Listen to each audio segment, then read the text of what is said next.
Welcome back sa ating channel. Naging mainit nga na usapin di umano sa mundo ng social media.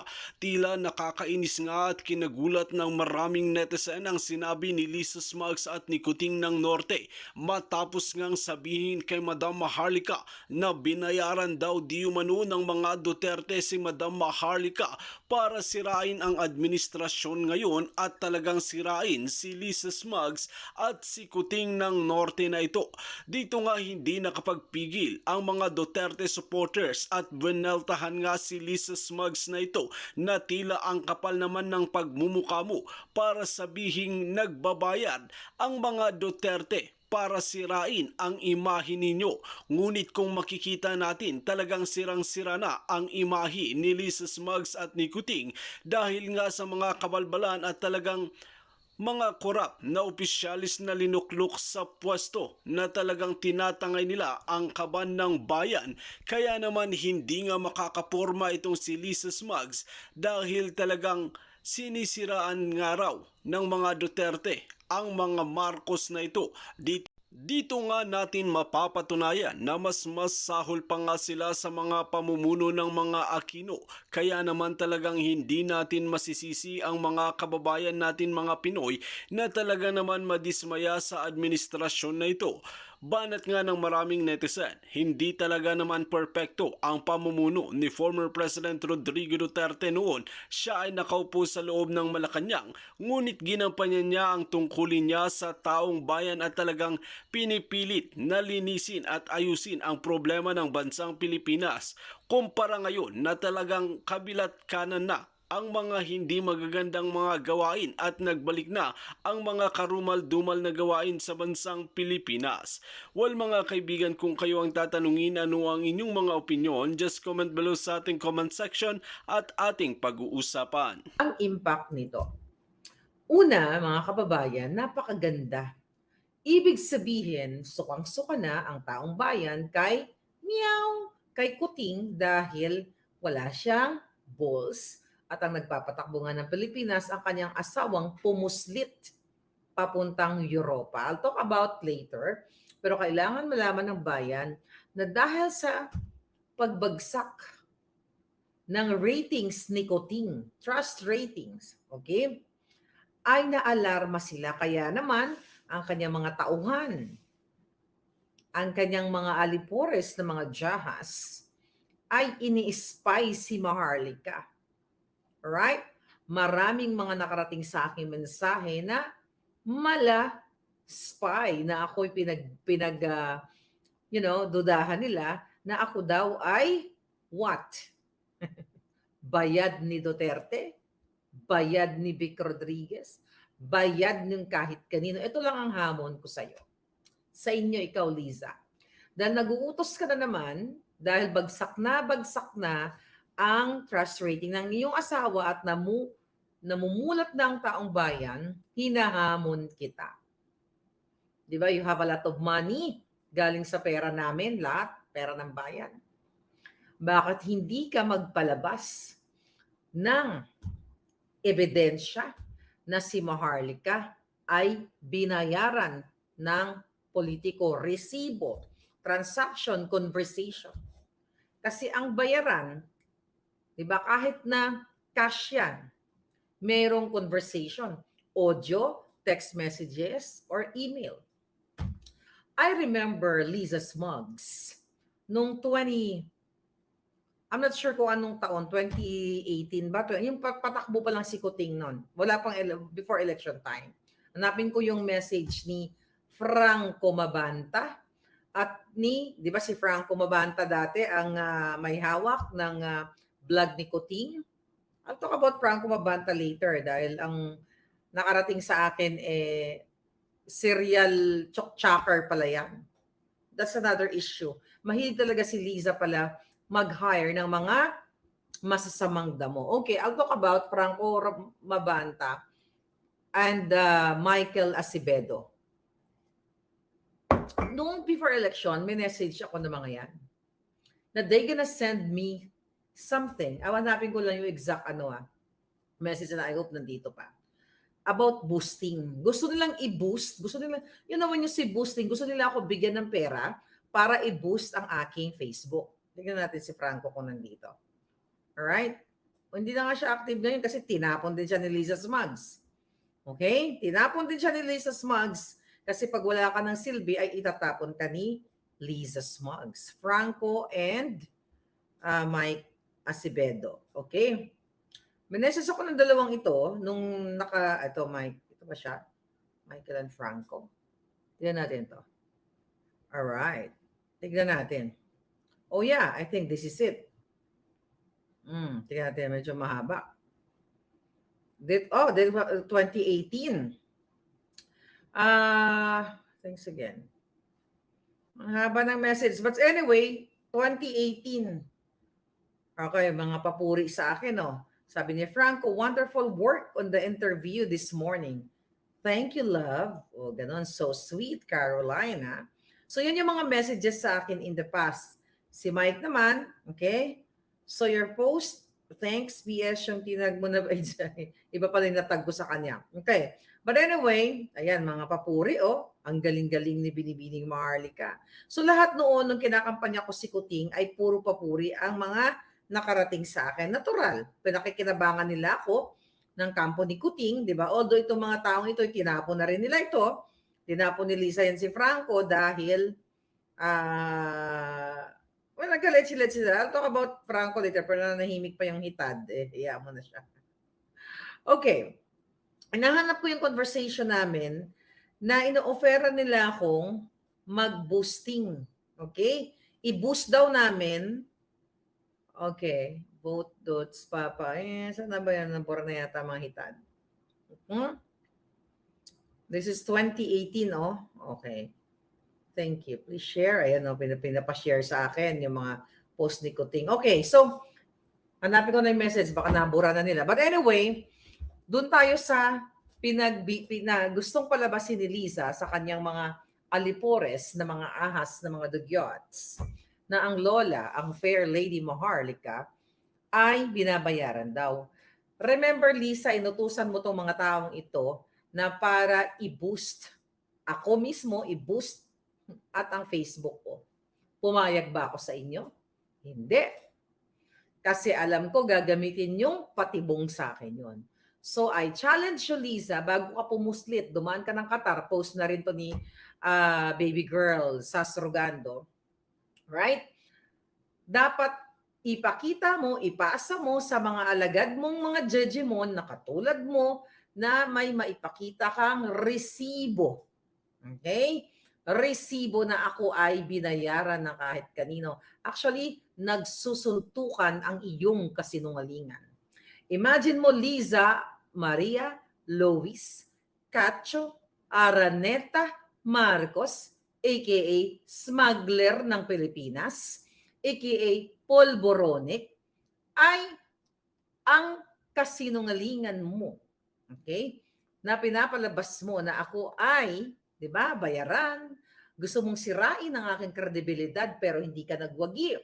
Inutusan mo si RJ Nieto, aka Taning, kasi may taning na daw ang kanyang buhay nung nangikil siya.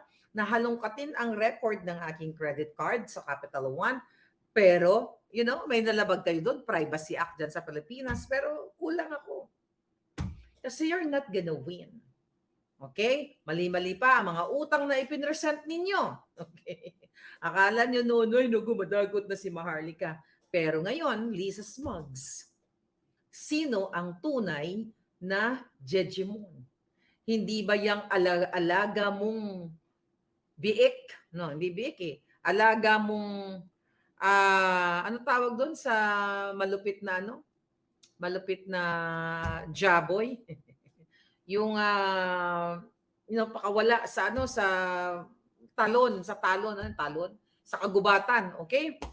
Anyway, yung alaga mo ay binukelya na ni Sas Rogando dahil sila ay magkaibigan yan.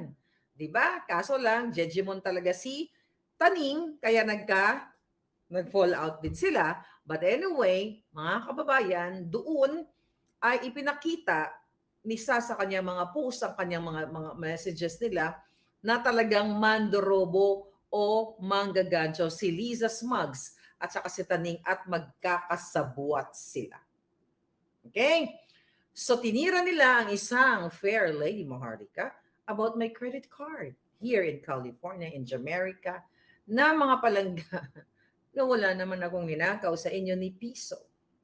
Wala akong ninakaw sa Kaban ng Bayan, pero si Lisa Smugs, si Taning at si Mel Robles at marami pang iba sa PPA, sa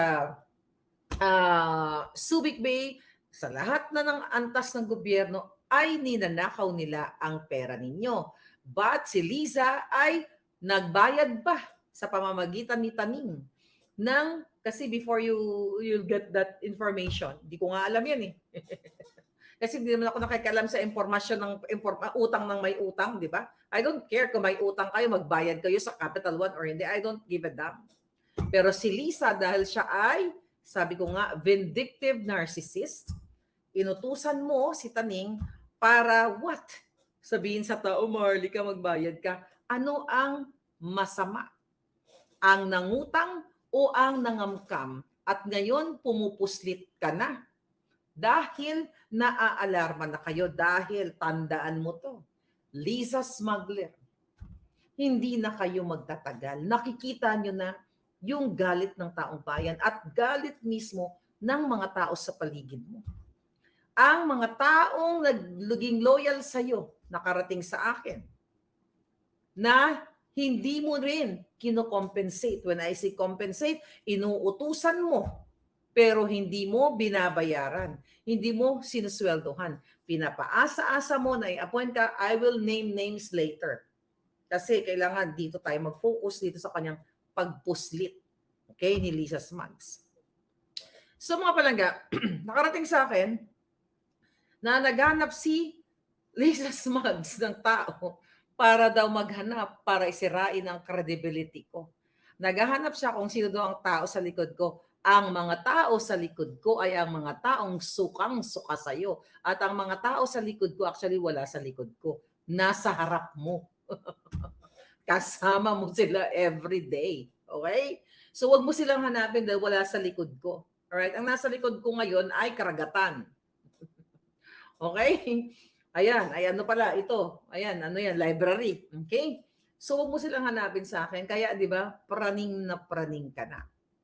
So yan ang katotohanan mga kababayan, ang taong traidor, not only sa kanyang kaibigan, kundi sa kanyang bayan, ay hindi magwawagi, matataranta na dahil puro na nga pulburo ng utak at puro pang gagansya. Okay, let's talk about that. Ayon sa ating puting ahas, magkasabay halos sila ng post ni Baby Girl. Okay? Mga kababayan, ang Lisang Hitad, okay, magpakita ka ngayon, Lisang Hitad, nasaan ka, ay papuntang Europa. Bakit siya pumunta sa Europa? Magpapatsuk-tsak ba siya doon? Ikaw ba ka nang inaka? Papatsuk-tsak ka ba? Hindi ka magpapatsuk-tsak. Chuchuk-tsakin mo ang pera ng bayan. Tandaan ninyo mga palangga. Okay? Hindi pwede halongkatin ang mga daladalang crates o maleta ni Lisa Smugs paglabas pa lang niya sa bansa natin at pagdating niya sa Germany. Walang pwedeng makahalongkat dahil nasa batas yan bilang isang Mrs. President o First Lady Ahas. So kung binitbit niya ang pera galing sa Okada, binitbit niya ang pera galing sa custom, binitbit niya ang entrega ni Jonathan Tan, ang entrega ng lahat ng mga nag-iintrega sa kanya, mga kababayan. So nailabas na ang pera ng bayan at napag-alaman ng ating puting ahas dahil nga, mga kaibigan, mga palangga. Yesterday, binlog natin na mayroong 2 PCSO officials, Philippine Charity Sweepstakes, okay? Official na lilipad papuntang Germany. Ayon sa puting ahas, magsasalubong pupunta din doon para doon nila ililibig nila yung pera, i-deposit nila sa offshore account. So ito, may mga taong makaka-witness nito. Kailangan lang ng matapang na tao na makaka-witness nito na sana mapicturan sila ng bonggang-bongga at tugisin sila ng ating batas. Pero paano sila tutugisin? Dahil sila ang may hawak ng batas. Paano natin si Liza Smugs panagutin sa ginagawa niya? You have to speak up. Magsalita kayo.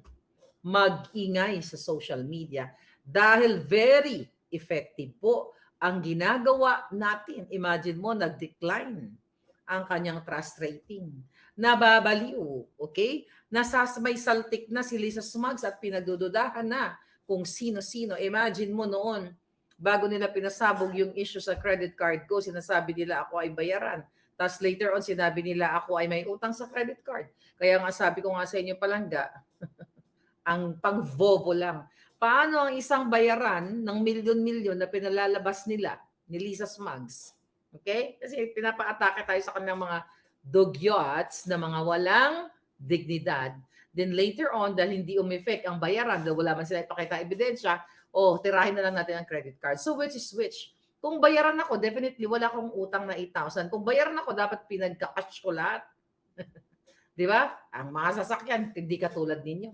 Na si Taning walang trabaho, jobless, nagkaroon ng ektaryang lupa, nagkaroon ng bahay, kapitbahay ni Michael Ma, nakakapag-travel at nakakapag-aral sa London at inayos pa ni Liza Smugs ang kanyang UK visa. Punta muna tayo dito sa pagpuslit ni Liza papuntang Germany. Okay? So nga itong si Liza ay nuknukan ng pagiging, sabi ko nga sa inyo, 100 million times. Kung merong satanas, to the highest exponential power ang kanyang pagiging Jejimon.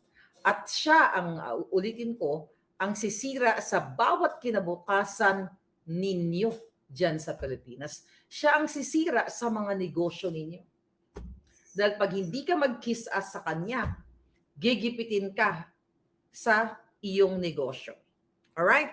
So ngayon, malinaw sa sikat ng araw na si Liza Smugs ay, ayon sa puting ahas natin, ay lumipad at magpupuslit ng perang galing sa confidential fund, galing sa bribery, lahat na galing sa loto.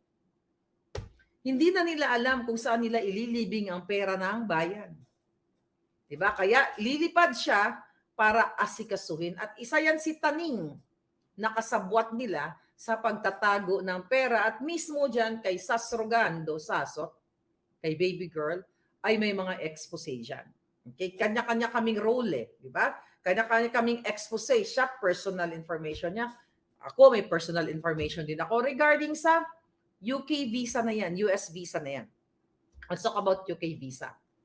Nakita ninyo, nung ako pa lang ang nagsasalita, sinasabi ko na si Taning ay tinutulungan ni Liza gamit ang power sa pag-provide ng mga fraud documents. Kasi kahit hindi ka abogado, hindi ka eksperto, hindi ka consul general ng UK, ligwak na si Taning sa pag-a-apply ng ng UK visa. Like student visa. Mga kababayan, ako po ay naging student visa dito sa Amerika. Actually, nakwento ko na yan. Nung ako ay nag-student visa, hindi lahat ng nag-a-apply ng student visa ay nabibigyan ng student visa. Ulitin natin. Nung ako dumating sa Amerika, ako ay turista. Alright? From tourist, ako ay student visa to what? To stay in the US legally. Enable for me to acquire that o to pass, diba? To get that, to obtain the US student visa, mga palangga. Ang kinailangan mo ay what? Unang-una, pinakita ko yung work ko na I have worked in the Philippines. I have bank account. Wala akong pera nung ako'y nag-apply. I told you about it. So meron akong may tumulong sa akin na dito sa Amerika na nurse din siya. Okay, si Kuya Fred, ang bait naman sa akin yon.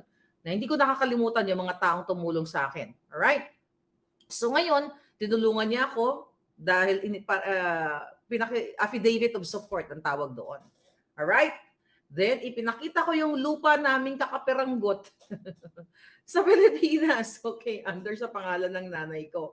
Alright, nakakatawa nga yun eh. Di ba? Maliit lang ang halaga nun. Eh, syempre, hindi naman nila check kung magkano yung value ng bahay. Ay, ng bahay at saka lupa. Well, ang bahay namin, bulok na yun eh. Yung panahon na yun. Alright, so anyway, pinakita ko yung ano na yun, yung mga dokumento na yun. So, pinakita ko yun. Then, payslip, ang daming hiningi sa akin. Even though meron akong affidavit of support during that time, I have to prove to the US immigration na magandang, kumbaga, mabuting citizen ako. When I say mabuting citizen ako, hindi ako tambay katulad ni Taning. Hindi ako katulad ni Taning na jobless. Okay?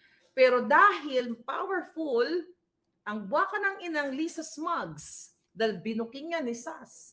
So definitely mga palangga, gumawa sila ng fraud documents to present sa UK government o UK immigration para mabigyan ng visa ang isang jobless na katulad ni Arjen Nieto, aka may taning ang buhay na nangikil sa kanyang mga viewers para makalamon.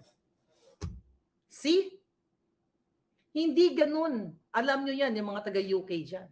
Hindi ganun makakuha ka ng UK student visa or US visa. Hindi lahat. I know someone. Dito, may kakilala ako, 8 years ago, taga-PNB. Okay? Tinulungan ko siya ng process ng pag-visa. Pero back palangga, 30 years siya sa PNB Bank dyan sa Pilipinas.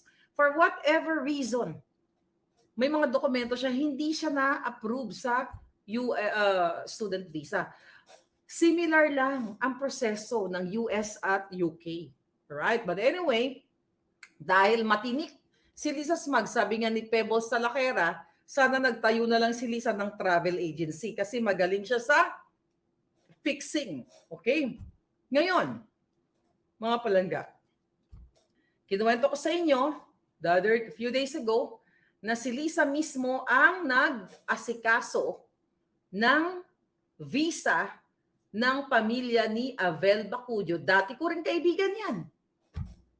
The reason why pinagtatapon ko sila, dahil parte sila ng sakit ng lipunang mangangamkam.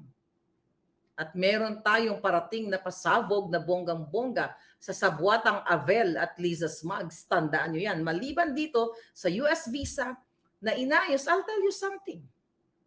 Mismong personal na sinabi sa akin ni Avel na hinarang niya during the party, see, yung statement ko, this is a circumstantial evidence. O, di ba natuto tayo kay Attorney Glenn Chong?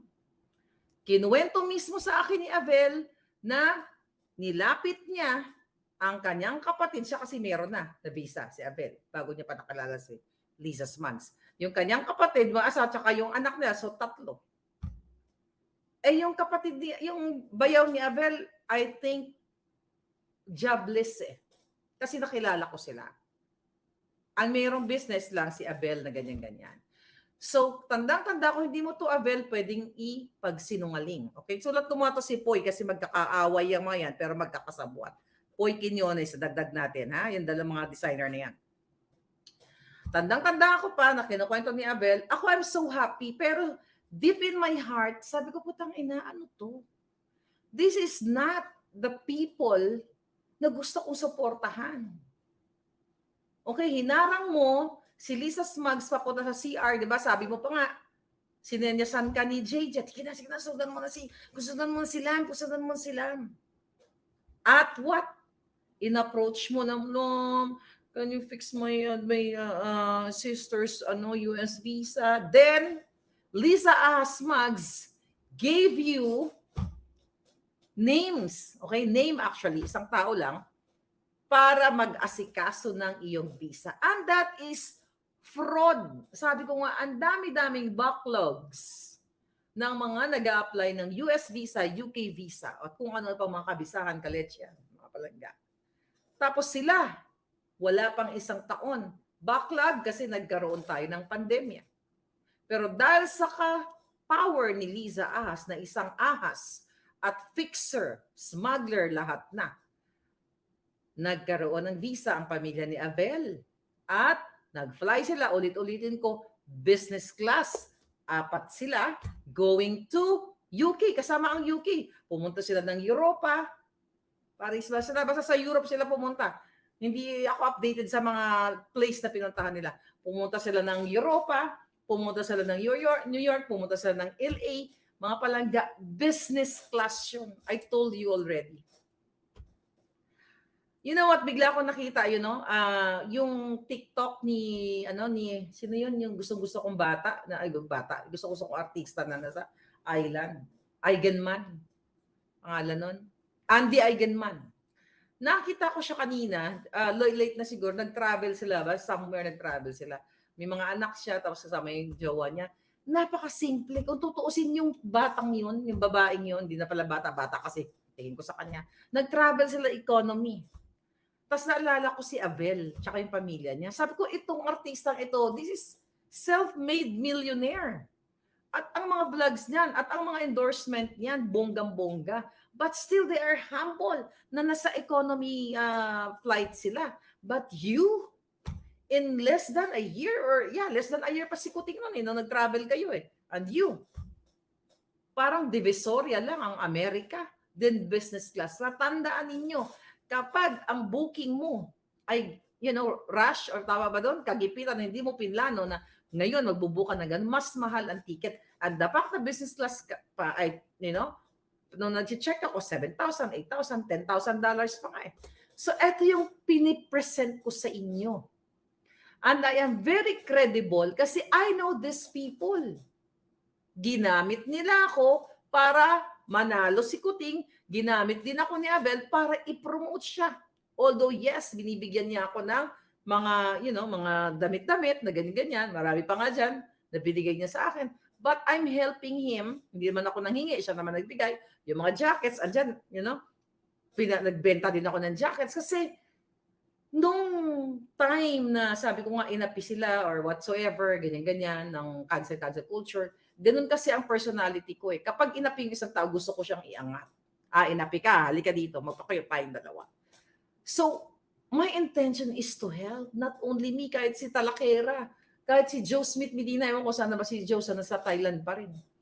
Pinupush namin sa kay Liza Marcos Araneta. Okay, I will tell you something. No, I will not tell you. I will show you something. Ito yata. Bigla ko naalala. Mga palaga, kasi syempre pa magkaibigan kayo, nagsisendan-sendan kayo ng mga video. Okay, ito Hi Joe, how you doing? Ito. Enjoy Bangkok. Okay. Message to ni Lisa. Ito, na-save ko to na kasi hinahanap ko yung message namin nila Joe, nila Talakera dati. Kasi tuwang-tuwa kami nung na-appreciate ni Lisa si Avel. Kasi si Joe, ako, si Talakera ang nag-push sa kanya. At hindi, ang masakit dyan, hindi ina-acknowledge ni Avel. In-interview siya sa isang vlog, in-skip niya yon. And even nung May 9, hindi nga siya kilala ni Kuting, ako pa nga nag-push ito to, sabi ni Lisa Smugs. Hi Joe, how you doing? Hope you enjoy Bangkok. It's a lazy Sunday. Well, not too lazy because I'm taking the time to look at all my past messages and thank the people who I have to thank. One of which is your friend, Abel Bugadio, for making those jackets. They're so cute. Thank you very much. Please send him this and thank you from the bottom of my heart. He can send it to the HQ. Attention Camille Santos or attention me. I'll get it. Okay? Give the address of our HQ and all that. Thank you very much. I'll send the video greet of Bo. I think they're doing it tomorrow. Okay, you take care. Love you. Bye-bye. Well mga kaibigan, dito nga natin makikita na talagang ang pagbabanat nga ni Madam Maharlika ay may talagang hawak na ebidensya na magpapatunay at hindi nga ito nagpapabayad kahit kanino.